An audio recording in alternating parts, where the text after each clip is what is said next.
De modo que la sostenibilidad hace referencia hoy más que todo a la permanencia de los diferentes negocios en el tiempo. Recordemos, simplemente para entender, que la sostenibilidad está acuñada por el término o por la sigla ESG, ESG. De pronto, seguramente ustedes han visto esta sigla cada vez más presente en diferentes estamentos, en diferentes consejos gremiales, en diferentes documentos, y esto hace simplemente referencia a las cuestiones ambientales, sociales y de gobierno corporativo, que es lo que se considera el triple impacto. Entonces, el triple impacto, estamos hablando de que es un sistema de economía de mercado en donde la rentabilidad ambiental, en la rentabilidad económica, se pone al mismo nivel de la equilibrio ambiental y de criterios de equilibrio social. Eso realmente es la sostenibilidad. Es comenzar a preguntarse por asuntos que antes no se preguntaban en las juntas directivas, en los altos estamentos de las compañías. Realmente era muy común, ¿sí?, encontrarse preguntas sobre los crecimientos en ventas, los crecimientos en los márgenes de rentabilidad, en los crecimientos en temas comerciales, de marketing, de alcance, de expansión de nuevos mercados. Pero realmente conversaciones, imagínense ustedes estar en una junta y estar en una conversación de y decir, bueno, pero este crecimiento en ventas, ¿cuántas emisiones de gases de efecto invernadero adicionalmente a la atmósfera representaron? Imagínense una junta o un gerente preocupado ahora por estos asuntos y incorporando esto dentro del dashboard general que ve de una compañía. Normalmente uno tiene una cita con donde cuando uno quiere ver la radiografía de una empresa, normalmente se ven los estados financieros, los principales indicadores de marketing, comerciales, seguramente indicadores operativos, habrá temas de seguridad operacional, pero estos temas entran ahora a importar. Entonces, por ejemplo, una compañía del sector de bebidas comenzar a preguntarse cuál es su impacto en el recurso hídrico, en las fuentes hídricas que están recibiendo, de las cuales se están alimentando. Como ya les conté, los temas de emisiones de gases de efecto invernadero y todos estos temas que de forma paralela también se han convertido en asuntos clave, como temas de compensación justa salarial, temas de equilibrio de género al interior de las empresas, buenas prácticas en este sentido, felicidad laboral, buenas prácticas con las comunidades. Entonces, todos estos elementos comienzan a ser parte ahora del índice o del dashboard general de la gerencia, donde ya no es visto como responsabilidad social corporativa. La responsabilidad social corporativa, o el término, está mandado a recoger ya hace un par de años. Ese término ya debe comenzar a desaparecer, principalmente de la gestión empresarial, porque la responsabilidad social era vista de forma netamente filantrópica. La sostenibilidad no tiene nada que ver con filantropía. Como decimos nosotros, sostenibilidad es verde por los árboles, pero sostenibilidad es verde por los dólares. Porque efectivamente, cuando una empresa comienza a incorporar criterios de sostenibilidad, realmente concreta y directamente comienza a verlo en réditos, en algo que finalmente se va a ver en sus estados financieros y sobre todo en la permanencia del negocio en el tiempo. ¿Por qué decimos todo esto? Entonces, ¿quiénes hablan de sostenibilidad? De sostenibilidad no solamente hablan los grupos sociales o los grupos activistas ambientales, que son muy importantes y han sido muy importantes en comenzar la ola de conciencia en este sentido. Pero hoy de sostenibilidad realmente quienes hablan principalmente son los grandes grupos empresariales, ¿sí? En Colombia, quien habla de sostenibilidad principalmente es Ecopetrol.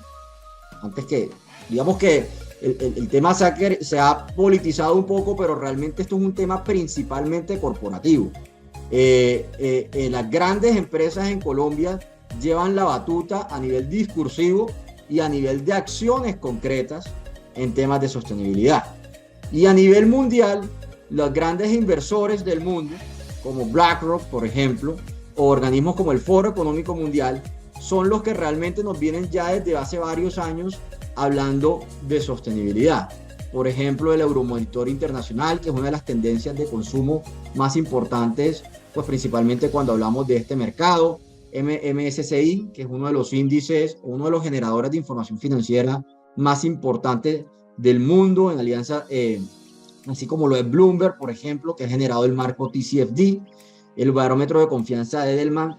Todos estos son escenarios internacionales de gran proyección donde el foco comenzó a estar sobre la sostenibilidad y donde en los principales escenarios se comenzó a hablar de sostenibilidad. ¿Y por qué se habla de sostenibilidad? Pues porque hay unas condiciones naturales que no se pueden negar, en donde hoy los recursos del planeta como tal son limitados para la cantidad de soluciones o la cantidad de asuntos que demanda la humanidad a nivel de producción de alimentos, a nivel de generación de bienes y servicios. Estamos hablando de un tema de incremento poblacional e incremento de la clase media, que claramente implica un mayor consumo de servicios, un mayor consumo de energía, que ya está probado científicamente que no puede continuar siendo, no podemos solventar las necesidades de esa clase media emergente a nivel mundial con el mismo modelo de producción lineal, en donde se extraen unos recursos, se transforman, intervienen temas de plástico, de químicos, en toda su elaboración y en cadena de producción, en donde se genera una cantidad de emisiones de gases de efecto invernadero, en donde terminan todos estos residuos acumulados en vertederos que también generan gases de efecto invernadero más fuertes, como el metano, por ejemplo. Y es un modelo de producción lineal en donde se estima ya que hemos superado 3 de los 9 límites planetarios que permiten la existencia de las personas en la Tierra, principalmente relacionados con el ciclo biogeoquímico de la Tierra y la capacidad de la atmósfera de resanarse naturalmente. Todo esto asociado o potencializado con el hecho de que la clase media emergente va a requerir mayor energía, mayor agua y sobre todo mayor comida. Hoy estamos hablando pues de que a nivel planetario estas son las realidades, y estas realidades implican hoy 2023 puntualmente unos temas no solamente hacia adelante, sino unos temas puntuales en el riesgo y la capacidad de gestión del sector corporativo. Por ejemplo, se estima que asuntos relacionados con el cambio climático, según Fasecolda, representan para Colombia 3.8 billones al año en pérdidas de PIB, escasez de recursos y descenso en la productividad, aumento esperado de las personas en la pobreza hacia el 2030, producto, y lo estamos viviendo hoy con los temas inflacionarios, por ejemplo, de aumento del precio de los alimentos. Se espera ya en Colombia, por ejemplo, ya estamos hablando de la expectativa de un fenómeno del Niño bastante largo a partir de la segunda mitad del año. Y todos los costes asociados que hay en adaptación de infraestructura, desplazamiento de poblaciones, empeoramiento en acceso a la calidad del agua. Obviamente temas como el COVID fueron vitales aquí, porque si ustedes, si uno indaga los temas de COVID, pues hay muchas teorías, pero mucho lo relacionan con la disminución de la biodiversidad en la proliferación de enfermedades tipo COVID. Entonces, todos estos asuntos son estratégicos y representan sin duda un riesgo para las empresas del día de hoy. Y como todos los riesgos hay que gestionarlos, como todos los riesgos hay que administrarlos, y es necesario que las empresas los incorporen dentro de su mapa de riesgo desde lo que yo hago. No es lo mismo si yo soy una compañía del sector de alimentos, seguramente estaré o que tengo un tema con el tema agro, pues seguramente estaré más asociado a temas de riesgos climáticos directamente, cómo estudiarlos, cómo prepararme, cómo gestionarlos y cómo poder darle un manejo a todos esos riesgos. En el sector financiero, pues también hay muchos riesgos asociados precisamente a los temas de los créditos. Por ejemplo, hoy muchas de las compañías en donde se colocan créditos Imagínense un banco, un gran banco con una cartera muy concentrada en el sector oil and gas, por ejemplo, y con un riesgo muy asociado a ese sector, y que un momento es un sector que está muy expuesto a temas regulatorios, precisamente asociados a estos temas de cambio climático, que pueden cambiar de un momento a otro. Entonces, eso es un riesgo que posiblemente en un mapa de riesgos anteriores del banco no estaba, porque se analizaba era la situación financiera, de entorno sí un poco, pero la situación financiera y la situación general de este tipo de compañías, y son compañías que financieramente, bueno, un mapa de hoy se ven muy sólidas, pero es importante hoy por hoy contrastarla frente a este tipo de nuevos riesgos emergentes que asocian o que se generan desde el tema ESG y las amenazas que esto implica.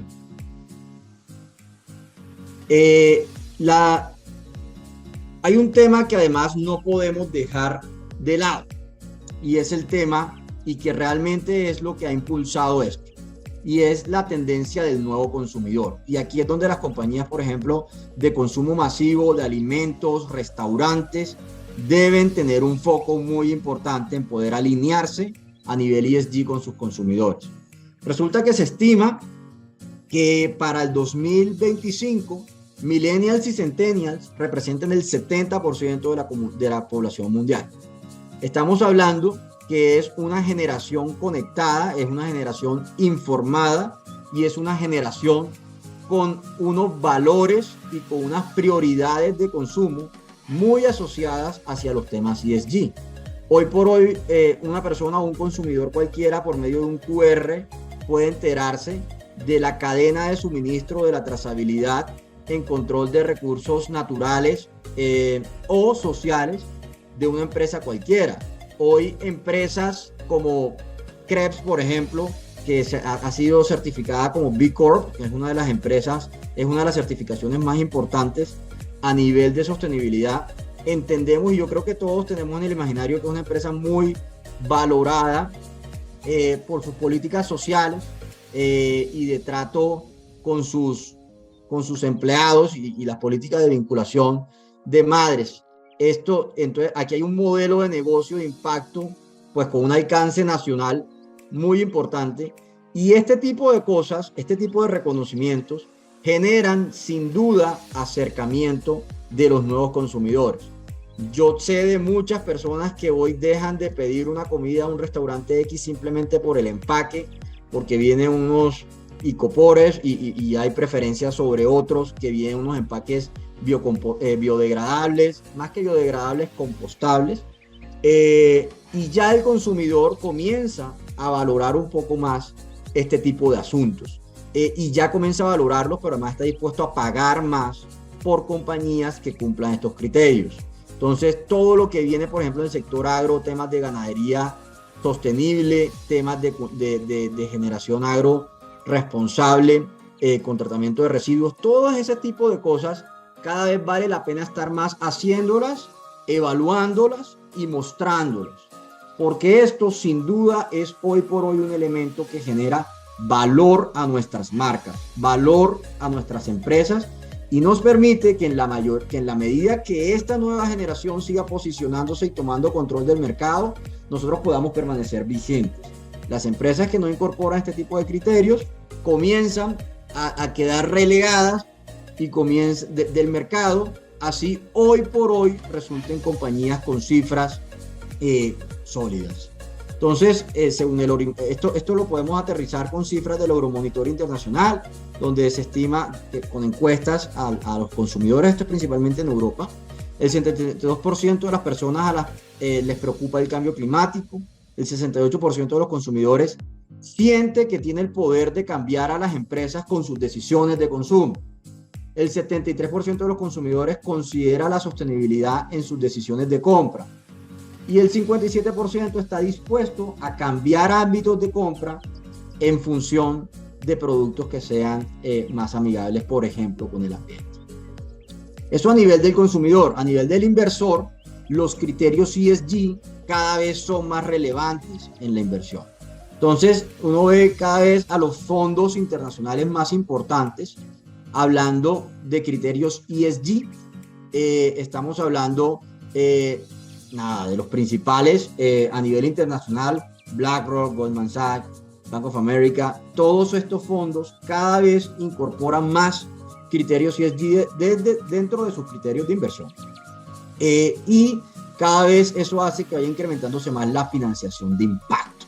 La financiación de impacto es realmente, y aquí también es lo mismo. Imagínense un fondo haciendo inversiones en equity o en activos a nivel internacional. ¿Qué miraba? ¿Cuáles eran los principales criterios de evaluar de un fondo para hacer este tipo de inversiones? Métricas como el precio contra la ganancia por acción de una compañía, que eso es propio del P&G. Métricas como el precio contra el valor en libros de una compañía, que eso es propio del patrimonio, del balance. Métricas como el precio contra el flujo de caja que produce el dividendo de esa compañía. Entonces, esos son temas de flujo de caja. Temas muy tradicionales, temas como la razón de liquidez, temas como la razón de endeudamiento. Todos estos temas es como los que las compañías a nivel internacional y hace mucho tiempo ponen de manifiesto entre una y otra para comparar y decidir sobre cuál inversión. Hoy por hoy, les cuento, están en incorporación los criterios de sostenibilidad, o los criterios de información financiera, los criterios de informes de normas internacionales de información no financiera. Yo realmente, personalmente, veo muy pronto haciendo las compañías este tipo de análisis en inversión, pero incluyendo también temas como comparándolas por intensidad de emisiones. ¿Cuántos son la facturación de esa compañía respecto a las toneladas de CO2 que genera? Entonces esto es un ratio muy importante de sostenibilidad que se llama la intensidad de emisiones. Hay intensidad hídrica también, intensidad de residuos. Y sobre estos puntos es sobre los cuales en buena parte va a avanzar la normatividad. Entonces comienzan a haber techos sobre los cuales una compañía, para un valor total de facturación, no puede emitir un número X de emisiones de gases de efecto invernadero, y si se pasa de eso comienzan a haber sanciones, represalias. Termina siendo más costoso emitir que implementar medidas y planes y proyectos para reducir esas emisiones. Más costoso y mucho menos estratégico. Entonces todo esto comienza a hacer sentido a las inversiones ambientales y sociales, porque nos va tocando directamente el bolsillo y nos va tocando directamente nuestro posicionamiento, nos va tocando directamente las inversiones que estamos recibiendo. Entonces, así como hoy los inversores comparan estas métricas propias de los asuntos financieros netos tradicionales, veo muy pronto, sobre todo con la incorporación de estas NIF de sostenibilidad, a los inversores haciendo comparación de estos criterios no financieros de sostenibilidad para determinar, decir, ok, esta empresa tiene estos ratios financieros, esta empresa tiene estos ratios de sostenibilidad, esta efectivamente es la empresa sobre la cual es más factible canalizar la inversión. Y otra vez, no porque sostenibilidad simplemente se vea más bonito, es porque la empresa que está fuera de los ratios de sostenibilidad en mercado, más temprano que tarde va a comenzar a ser afectada por normativa, por cierre de mercado o porque los consumidores la dejen de preferir. Entonces es una compañía que va a tener menos permanencia en el mercado. En el mapa de riesgos del Foro Económico Mundial 2021-2022, por primera vez los tres principales riesgos asociados, y ustedes saben que este Foro Económico Mundial son los líderes del mundo empresarial y político también más relevante. Los tres principales riesgos que identificaban estaban asociados a temas ambientales. Fallo en la acción climática. Ese es el principal riesgo que se identifica. Si el mundo falla en la acción climática, que es evitar que el planeta se caliente 1.5 grados adicionales a las condiciones base, eso se identifica como el principal riesgo que existe hoy por hoy a nivel económico mundial, ¿sí? Porque esos 1.5 grados, pues implican cambios en los ciclos del agua, de las lluvias, de los cultivos, las cotas de inundación de las principales ciudades del mundo, aumentos en el nivel del mar, todo este tema que seguramente hemos escuchado hace mucho, hoy ya es visto por las compañías como el principal riesgo a nivel global. Además de los temas de clima extremo, que es el segundo, y pérdidas de la biodiversidad. Y los tres siguientes son temas asociados a situaciones sociales, como temas de cohesión, de erosión en la cohesión social, pobreza, digamos, sobre todo en la niñez, y enfermedades infecciosas. Entonces, yo lo que les quiero decir es que este mismo mapa hace un par de años muy difícilmente tenía asuntos ambientales y sociales en los primeros 8 puestos de su mapa de riesgos. Siempre estamos hablando de aspectos económicos, crisis inflacionaria, temas geopolíticos, por ejemplo, conflictos internacionales, temas tecnológicos, por ejemplo, de movimientos o de disrupciones tecnológicas que cambien el entorno actual o los patrones de consumo de los consumidores, valga la redundancia. Entonces, ver hoy asuntos ambientales y sociales como las 8 principales fuentes de riesgos, pues es realmente relevante.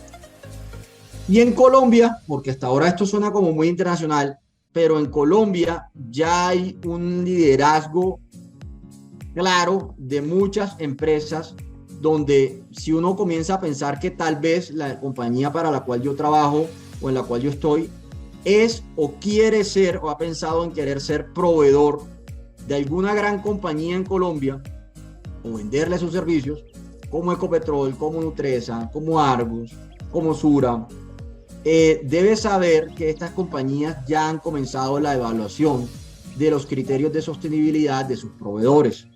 Por ejemplo, Ecopetrol tiene declarada la meta de descarbonización al 2050. Esto es algo muy relevante porque estamos hablando que la compañía más importante del país, con una mayoría pública además, y que es una compañía del sector de oil and gas, anuncia el objetivo de descarbonización.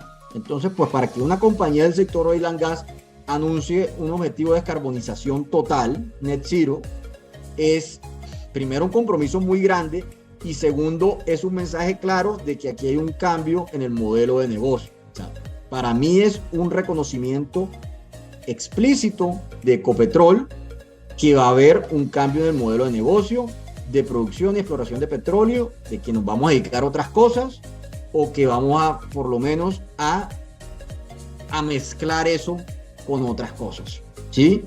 Y por eso Ecopetrol está, digamos, ustedes la ven muy metida en el tema de transmisión eléctrica con la compra de ISA, los temas de hidrógeno, que ya se comenzaron sus plantas piloto, y negocios alternativos y situaciones alternativas para poder diversificar esa fuente de ingresos y de manera responsable y de manera consciente acelerar ese proceso de transición energética por parte de la compañía. Esto es un plan que ya lleva varios años de implementación y que es muy relevante. Entonces, por ejemplo, las emisiones de Ecopetrol y de todas las compañías, para que sepan, cuando una compañía de estas mide su huella de carbono, mide su alcance 1 y 2, que son lo que la misma compañía emite, pero mide también su alcance 3, que son las emisiones que sus proveedores emiten en función de su contrato con Ecopetrol.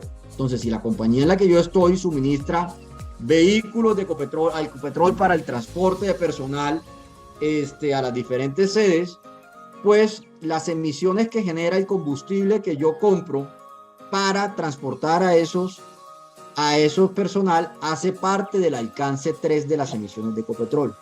De modo que si Ecopetrol se quiere descarbonizar, Ecopetrol me va a pedir a mí también como proveedor que haga medidas para descarbonizar o para compensar las emisiones que yo estoy teniendo para cumplir el contrato con esa compañía. Entonces, iniciativas como esta, querida audiencia, de grandes empresas que ustedes las han visto y cada vez las ven más o leen la noticia que tal compañía busca el certificado de carbono neutralidad, o se adhirió a la gran iniciativa de carbono neutralidad del gobierno nacional, y que comenzó hace aproximadamente 1 año y medio, y donde hay más de 1.000 empresas, grandes empresas adheridas. Estas compañías temprano o tarde van a bajar, así como Ecopetrol, hacia sus proveedores, que ya vienen siendo, la verdad, empresas grandes, pero también medianas y pequeñas, a que avancen en sus procesos de descarbonización, porque las emisiones que nosotros generamos en virtud de esos contratos les cuentan a ellos como emisiones de alcance 3. Así también compañías como Nutresa, Argos han iniciado la evaluación y tienen índices de puntuación ESG de sus proveedores. Entonces, esos formularios normales que conocíamos por cuando uno se va a crear, o cuando la empresa se va a crear como proveedor, por ejemplo, ante una nueva compañía, siempre por procesos de calidad existen unos temas de debida diligencia, y te preguntan los accionistas, temas de gobierno corporativo, si has estado en temas legales, fiscales, comprometido, pero también los temas de estabilidad financiera, solvencia, te piden estados financieros, declaración de renta. Es normal que estas compañías te pidan este tipo de documentos para vincularte como proveedor después de que una oferta comercial ha sido aceptada. Pero también con estos temas de los criterios de sostenibilidad y evaluación de proveedores con criterios de sostenibilidad, comienzan a ser parte de esos due diligence asuntos ambientales, sociales y de gobierno. Por ejemplo, a nivel de gobierno, las políticas aprobadas por asamblea o por junta que tuvieran las compañías en temas anticorrupción, en temas de SARLAF, que ya pues obviamente son cada vez más importantes, en temas de independencia de los órganos de dirección, en temas de impacto ambiental, en temas de impacto social. Y aquí ayuda mucho si ya la compañía tiene previamente construido un informe de sostenibilidad. Un informe de sostenibilidad y aquí pues acuérdense mucho de nosotros en Russell cuando les decimos que hoy por hoy, si bien las compañías hacen o deben hacer su informe de situación financiera a final de año, más temprano que tarde las compañías van a tener que tener también un informe de situación no financiera, o, como realmente es la tendencia, un informe integrado, donde está la información financiera y la información no financiera, donde se resaltan todos estos temas relacionados con los impactos ambientales y sociales de la compañía, y sobre todo cómo gestiona los riesgos. Entonces, este tipo de situaciones asociados a los aumentos en la normativa en Colombia, como Ley de Acción Climática, prohibición de plásticos de un solo uso en el embalaje, reportes de información no financiera o las sociedades de beneficio de interés colectivo, hacen que todos estos asuntos internacionales, corporativos, financieros, aterricen cada vez más en la realidad de todas las compañías. Esto es como un escalón que va bajando, comienza allá en los grandes órganos decisorios, se va bajando hacia las grandes compañías lo van pasando a sus filiales en los diferentes países, y esas filiales finalmente terminan bajando a los proveedores. Los grupos sociales cada vez hacen más presión, los gobiernos van interviniendo cada vez la normativa en estos sentidos son más fuertes, cada vez va a ir bajando el umbral de las empresas a las cuales les exigen hacer reporte de información no financiera. Hoy en Colombia las compañías que cotizan en bolsa lo tienen, y esto, como les digo, va bajando, y es importante que todos lo tengamos en el radar y que todos lo tengamos incorporado para poder adelantarnos y que no nos coja esto digamos a última hora. Por ejemplo, riesgos palpables. La Unión Europea hace 1 año y medio prohibió también los embalajes de los productos que recibe temas de plásticos de un solo uso. Y aquí eso pues es muy relevante para las compañías, por ejemplo, del sector bananero, que empacan o venían empacando los gajos en unas bolsas especiales, de hecho producidas en buena parte por filiales de ellas, para hacer esta exportación. Y les tocó de forma muy rápida reacomodarse. Muchas las he visto con empaques ahora de papel, Pero uno tiene que ir preparándose para que este tipo de cambios que pueden venir por el consumidor, el inversor, la legislación, el banco que me presta dinero, ¿sí? Por cualquiera de las fuentes que nos puede venir, nosotros deberíamos poder, cualquier compañía, estar preparada y tener mapeado cuáles son los impactos y cuáles son los riesgos. Esas son las dos aproximaciones que yo debo tener, eso es lo que yo debo estar preguntando. Ok, mi compañía, mi empresa, sea el sector que sea, entiende cuáles son los impactos en el ambiente, en la sociedad que tiene mi operación, ¿sí o no? Eso lo estoy evaluando, lo estoy midiendo, lo estoy informando. Y en la segunda aproximación es los riesgos.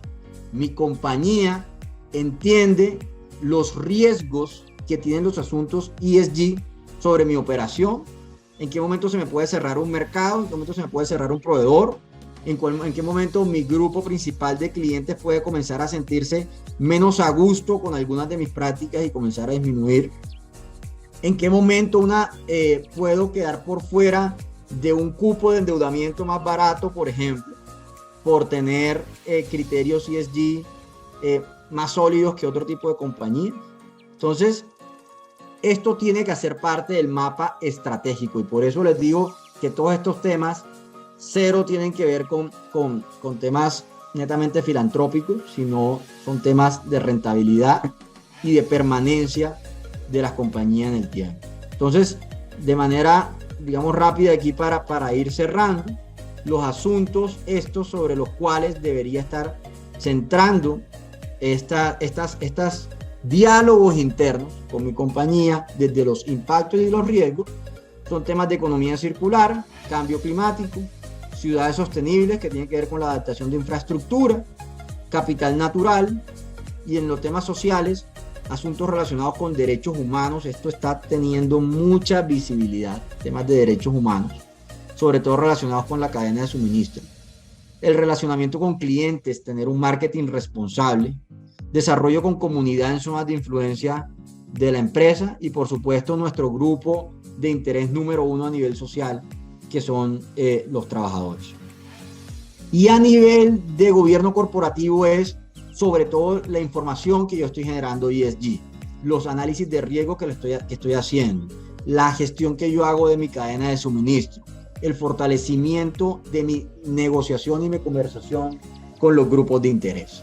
Entonces, este tema de los grupos de interés, digamos, es vital porque es desde donde surgen todos esos nuevos asuntos que yo debería estar considerando. A veces y normalmente la mente y el entorno de la junta o del gerente, la verdad se queda corto para entender todos los posibles impactos y riesgos que puede tener una compañía en esto. Por eso, esta economía, este nuevo sistema, digamos, de capitalismo consciente o de economía colaborativa de triple impacto, tiene un punto de partida fundamental. Y con este punto de partida cerraríamos el espacio para escuchar sus preguntas para que nos dé el tiempo. Y es bajarse a preguntarle a los grupos de interés sobre cuáles son sus prioridades ambientales y sociales sobre la compañía. Esta es la gran diferencia entre una compañía con una estrategia tradicional y una estrategia con enfoque ESG. Es esta. Y es que la estrategia tradicional parte de un ejercicio en donde normalmente una junta directiva, un equipo staff casi que hace un retiro y tiene una sesión de planeación estratégica y hace unas proyecciones de la compañía, unos objetivos generales específicos y hacia adelante el resto del equipo lo que tiene es que implementar. Normalmente si hay fallas son fallas de la implementación, no de la planeación. Y así se concibe. Esta estrategia del foco ESG involucra a los diferentes stakeholders en ese proceso de planeación. Involucra a clientes, involucra a colaboradores de todos los niveles, los que están en el hacer, porque ahí se esconde buena parte de la información que se necesita y que está dentro de la compañía, pero no siempre está en las métricas, no siempre está en la información que me genera el software. Es información realmente que está escondida dentro de la compañía entre los diferentes grupos de interés. Y por eso la estrategia ESG parte de preguntarle a clientes, a colaboradores de todos los niveles, a reguladores, a agremiaciones, dónde ven, y pues por supuesto junta, directiva, socios y management, donde identifican esos principales posibles impactos y riesgos de la empresa a nivel ESG. Y sobre ese ejercicio, que en sostenibilidad y en ROCE lo acompañamos, se llama la doble materialidad, es de donde parte y es la diferencia entre yo tener una empresa que parte de la estrategia tradicional a tener una empresa que parte de una estrategia ESG que involucra todos estos temas ambientales, sociales y de gobierno. Es tema de preguntar más y preguntar mejor. Entonces, dicho esto, pues les agradezco nuevamente, de verdad, el espacio, el interés de todas las personas que nos acompañan hoy y abro el espacio, Adri, Clau, para que nos compartan si tienen alguna inquietud que podamos socializar aquí.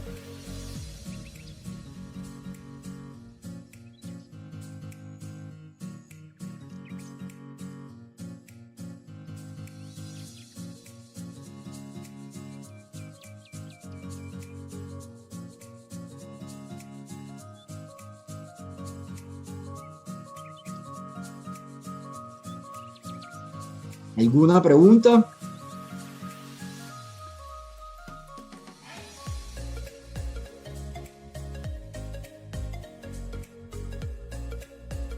Sí, buenos días, Ana María. Buenos días para todos. Inicialmente, pues agradecerles a ustedes por este espacio tan enriquecedor.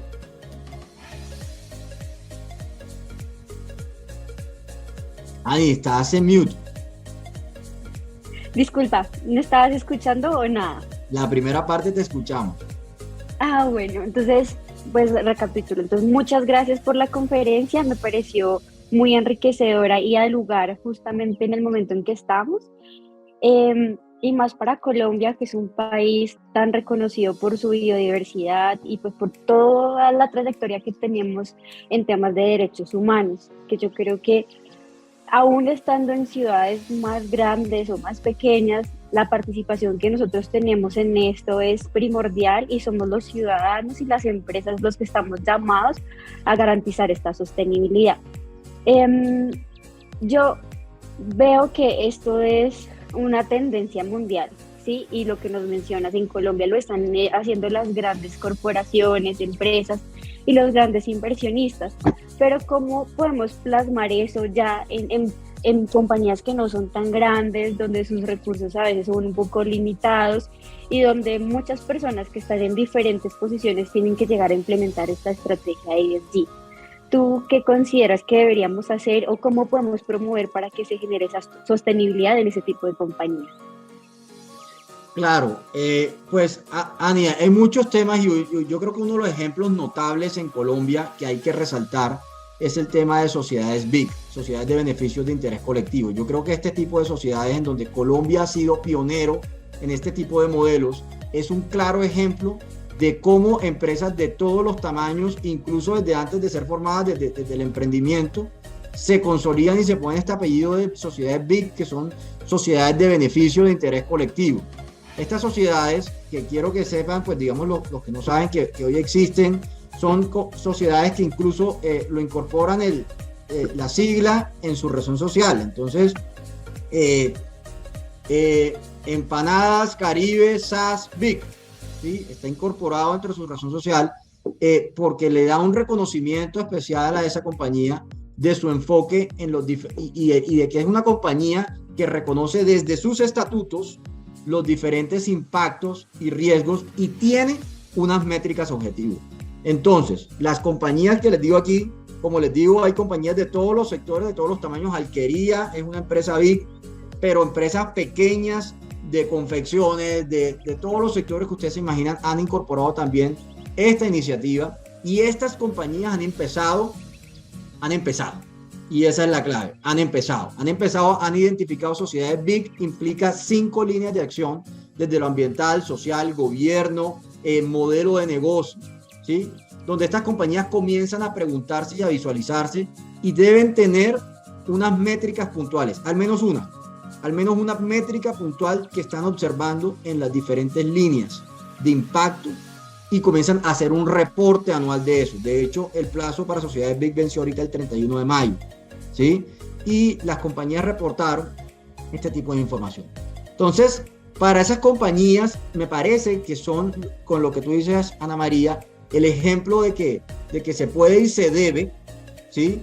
Y que estas compañías han iniciado a hacer el ejercicio de forma voluntaria, y de modo tienen un paso adicional para cuando un proveedor, un cliente o un banco comienza a solicitar la información de este tipo y no tengan nada, ¿sí? Entonces, en la medida que esto viene bajando, y como les digo, me va a llegar o por el cliente o por el proveedor o por el mercado, o porque yo quiero exportar a Europa y allá ya lo están pidiendo, o porque o porque yo quiero ser proveedor de una de estas grandes empresas, o porque también en los formularios del sistema financiero, créannos por favor, esto cada vez va a estar más presente en los due diligence y debida diligencia de nuestros clientes.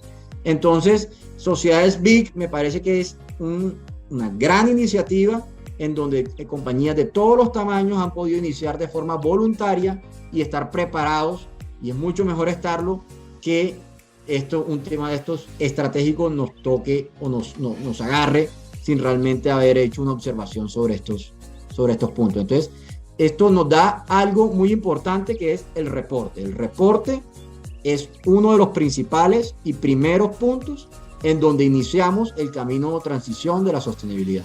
Porque si yo ya estoy reportando, me estoy obligando a evaluar y a mirar, oiga, venga, ¿qué es lo que yo tengo que hacer a nivel ambiental, social y de gobierno? Entonces, esa es una buena iniciativa. Eso es un buen primer paso para comenzar a explorar. Muchas gracias. Con gusto. Tenemos Luis Carlos Roballo. El señor Luis Carlos tiene una pregunta.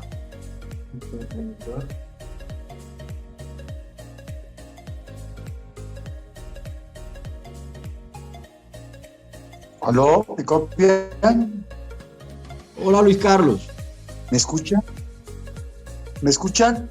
Sí, claro que sí. Bueno, gracias, Jorge. Bueno, nosotros ya nos conocemos para estar más en contexto. ¿Cómo crees tú que nos quieres, a los que estamos en los temas de consultoría, abordar a los empresarios que aún no conocen el tema y que están pendientes de sus resultados económicos? ¿Cómo crees que le podemos vender la idea que hay que mirar el tema de sostenibilidad no financieramente, sino que sea viable realmente frente al mercado, por tener unas estructuras de sostenibilidad mirando el medio ambiente y el tema social? ¿Cómo crees que debemos llegar realmente motivador para que comiencen a pensar en este tema? Claro. Luisca, yo creo que hay un tema primero, hay dos temas ahí. Primero es la evolución de los temas normativos en este caso. ¿Sí? Ya las compañías deben ser conscientes que este año se promulgó el borrador final de las normas internacionales de asuntos no financieros, que se espera entren en vigencia en varios países signatarios de IFRS para el próximo año, a más tardar el que sigue. Entonces ahí ya la compañía, cualquier sector, debe comenzar a ver que tiene que pensar hacerlo. Pero un segundo aproximación yo creo que tiene que ver, es decir, desde el nivel de asesoría, realmente sentarse a mirar de forma muy general la compañía o el sector en el que está, y estoy absolutamente seguro que de forma rápida van a comenzar a emerger asuntos ESG clave para esa persona o para esa empresa, que van a dar lugar a conversaciones que despierten su interés. Y normalmente estas van a venir desde la gestión de riesgos. más que la del impacto. El impacto nos va a depender mucho del nivel de convicción personal que de pronto tenga el empresario, y aquí pues hay cosas muy importantes, pero la gran mayoría creo yo que se va a ver movido desde la gestión de riesgo. Entonces, una compañía simplemente se trata de evaluar un poco el sector, de supervisarla, pasarle una lupa a esa compañía, al sector en el que está, ver su competencia, normalmente este tipo, o sus referentes, mostrarle estoy seguro que vas a encontrar un referente para esa persona, para ese cliente que ya haya avanzado en temas de sostenibilidad, y mostrarle, mira, no hay nada que mueva más que decir que mira, el de al lado está haciendo o tu referente está haciendo o temas del mercado puntual, de manera puntual, de sus clientes, de sus avances. Por ejemplo, si es proveedor de alguna de estas compañías, simplemente mostrarle que probablemente no tiene todo el conocimiento de lo que uno de sus clientes relevantes está haciendo en temas de sostenibilidad y que está evaluando en sus proveedores. Entonces, es hacer una lupa, pasar una lupa general, Luis Carlos, que hoy y cada día más, desde cualquier arista, una empresa de todos los sectores va a encontrar elementos vitales o elementos realmente que los motiven mucho a comenzar a incorporar estos criterios. No sé si me hice entender.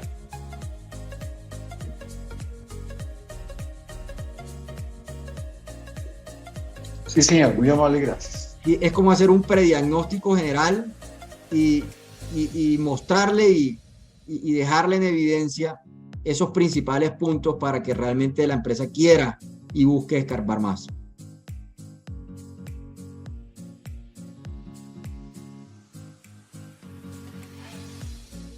Creo que José tenía alguna otra inquietud.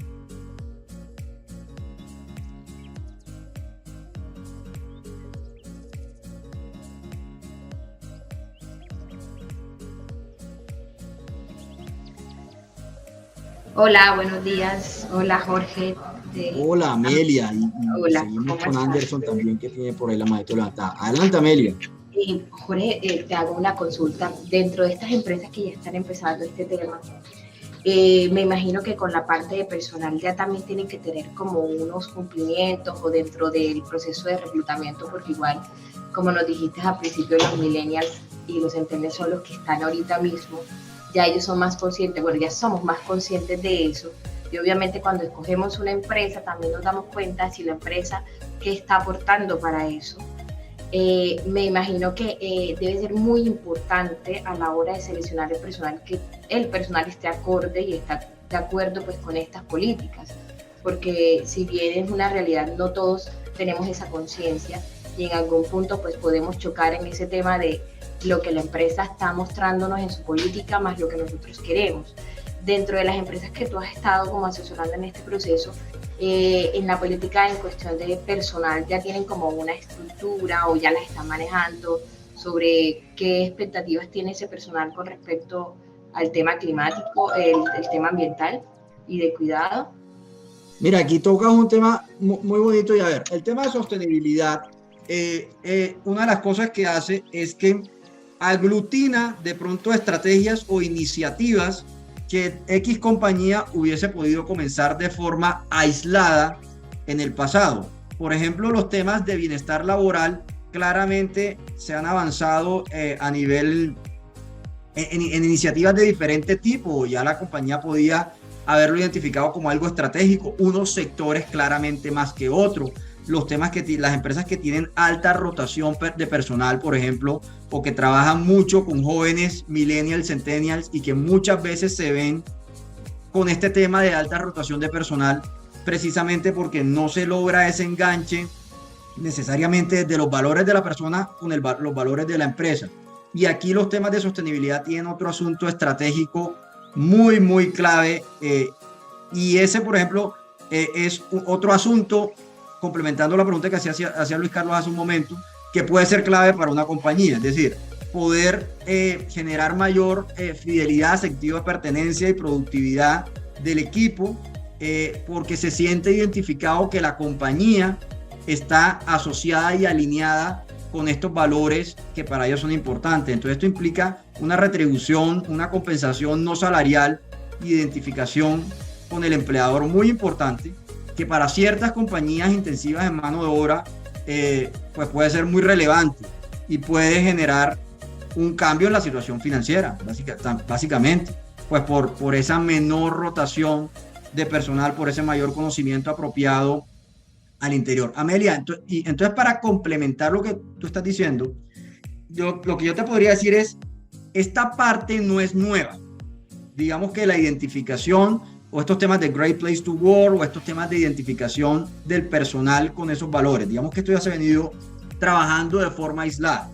Lo que hace ESG en este caso, y como con muchos otros asuntos, es centralizarlo dentro de una gran estrategia de sostenibilidad. Deje de ser una iniciativa aparte, digamos, de la parte de talento humano, y esto haga parte de una gran macro o una gran estrategia de sostenibilidad, donde la compañía tenga identificada en un dashboard unas iniciativas ambientales, sociales y de gobierno.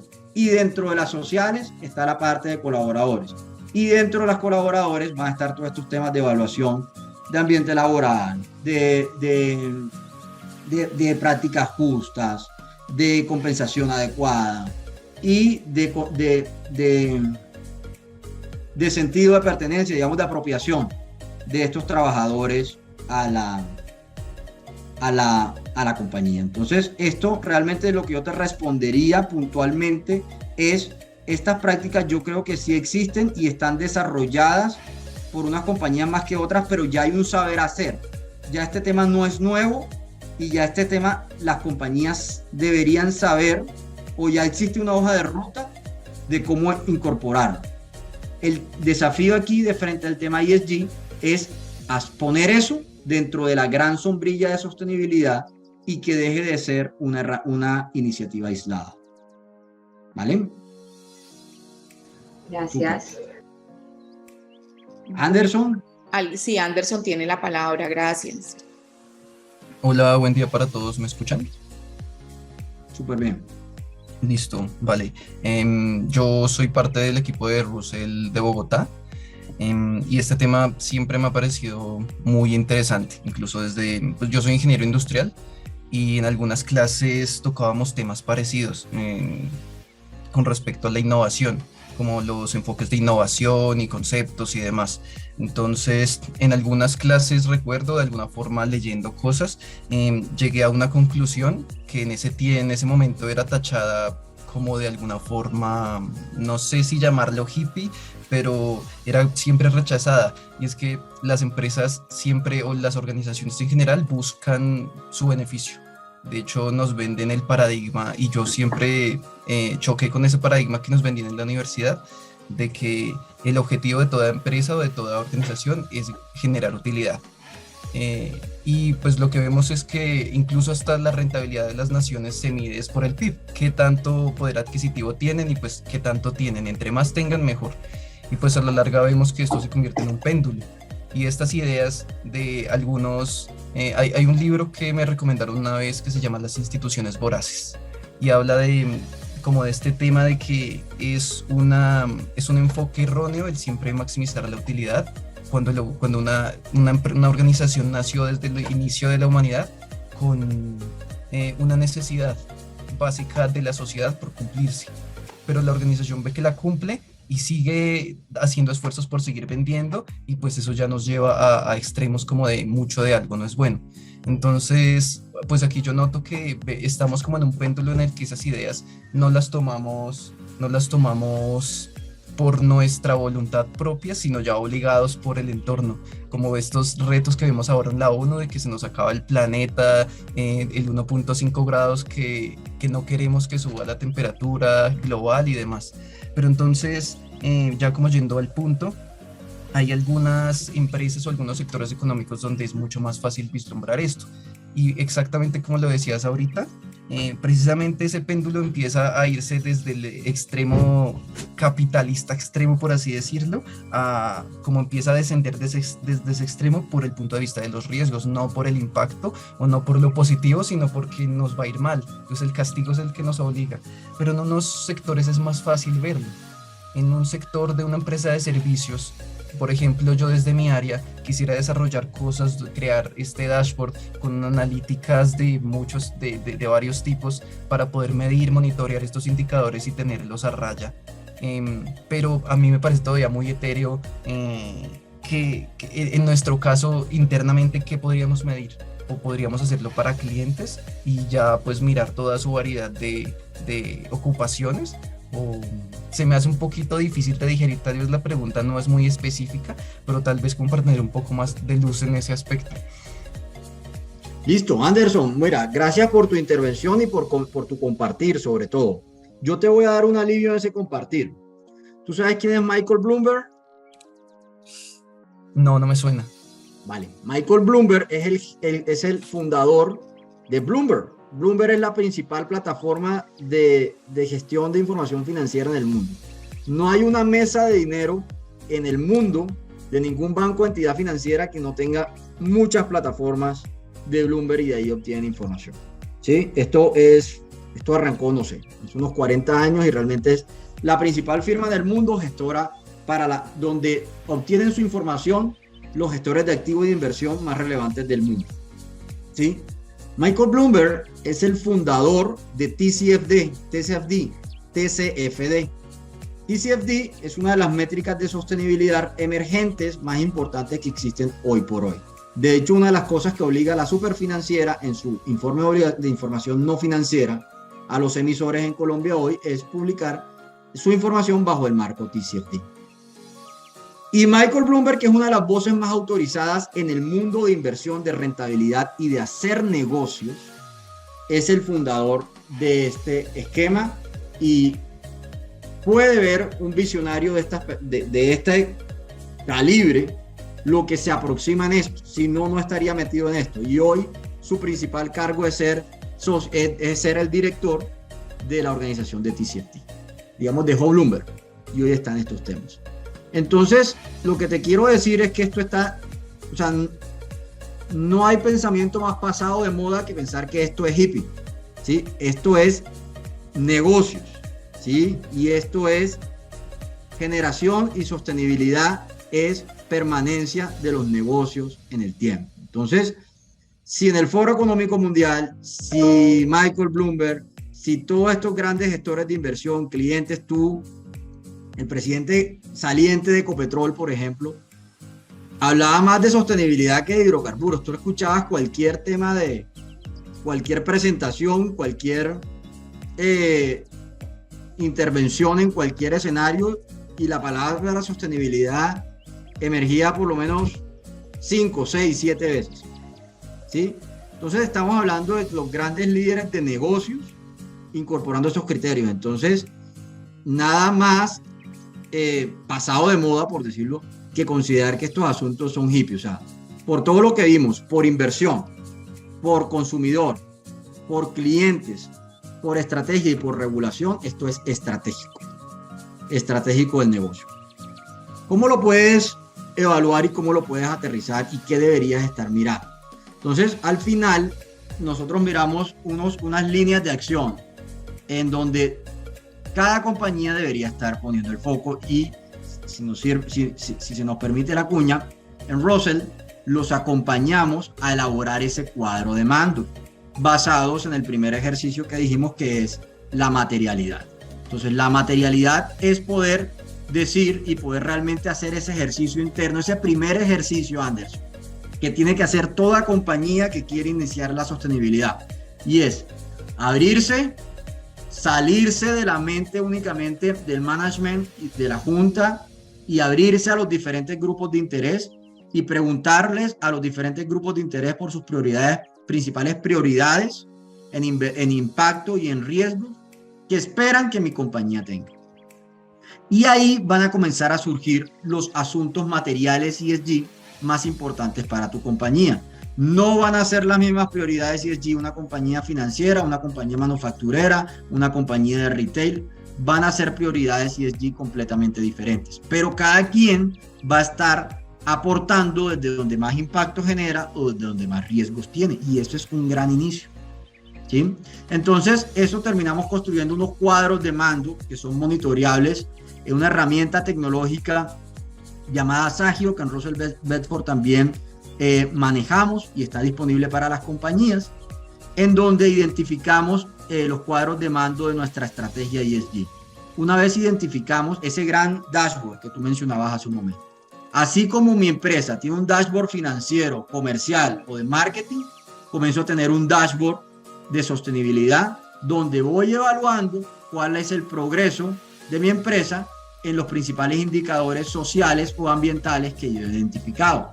Entonces, por ejemplo, comienzo a hacer temas de medición de huella y comienzo a monitorearla en mi dashboard, la intensidad de mis emisiones, si las estoy compensando o no las estoy compensando, en qué las estoy compensando. A nivel social, los temas de intervención comunitario, temas de métricas, de métricas con los empleados, que es un gran grupo de interés, como los que mencionaba hace un momento Amelia, comienza a ser parte de ese dashboard, que ahora está de presente y está en el protector de pantalla del gerente. Y eso, Anderson y equipo y todos, es lo que realmente comienza a cambiar esa cultura, cuando tú comienzas a preguntarte por cosas que antes no se preguntaban, porque estas cosas que ahora son importantes antes no lo eran tanto y son estratégicas. Y Anderson, algo muy importante que tú dijiste, y es verdad, GRI, por ejemplo, GRI, que es el estándar de información no financiera por impacto más importante, existe desde hace unos 15 años, un poco más. Y realmente, comparativamente, son muy pocas o eran muy pocas las empresas que habían iniciado a reportar GRI, que era reportar sostenibilidad por impacto. Esto es cierto que ha tomado mucha fuerza e iniciativas como la de Bloomberg, que te mencioné hace un rato, arrancan desde la visión de los riesgos. ¿Sí? Esto es cierto, porque los riesgos pues son muy importantes. Pero en últimas, y esta es mi visión personal, el resultado lo estamos logrando. Que las empresas comiencen a mirar por estos asuntos. Por impactos o por riesgos, o finalmente la combinación de los dos, que es lo que nosotros hacemos en ejercicio de doble materialidad. ¿Sí? Pero en últimas estamos haciendo lo que buscamos, que es que las compañías, sea por impacto o sea por riesgo, comiencen a poner un foco y comiencen a preocuparse por primera vez realmente, y dentro del modelo económico, aquí no estamos hablando de cambio de modelo económico, que es donde, si te das cuenta al fin y al cabo, Anderson, la búsqueda de esa rentabilidad que tú mencionabas hace un momento, es lo que ha en buena parte impulsado la creatividad, ¿sí? La innovación de las compañías, ese transformarse constantemente para ir en búsqueda de esa rentabilidad. Hoy ese transformarse implica algo muy bueno, que es incorporar criterios ESG. Y sin ellos no hay rentabilidad, o no hay rentabilidad en el largo plazo. Entonces es un gran incentivo dentro del modelo económico y impulsado por el gran motor que es la creatividad del ser humano para transformarse y para reinventarse, el que nos está poniendo de frente otra vez todas estas prioridades. Ok, listo, vale. Muchas gracias. Excelente tu realimentación.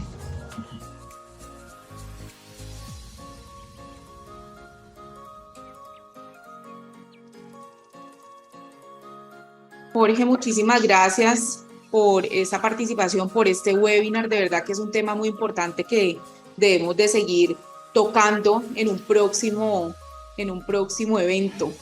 Entonces, le doy las gracias a la Universidad Libre Seccional de Cali, a todos ustedes por conectarse, a Russell Bedford por este espacio también, y recuerden, continuaremos invitándoles a nuestras charlas y capacitaciones.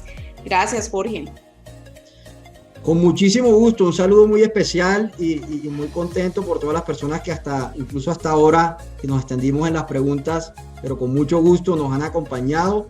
En Russell Bedford estamos dispuestos a acompañarles para aterrizar todas estas iniciativas realmente dentro de la realidad de cada una de las empresas que tengamos conversaciones para poder aterrizar cada vez más y poder acompañarlos y que realmente más empresas puedan incorporar esta realidad. Así es, muchas gracias. Bueno, que pasen un buen día y gracias a todos los asistentes.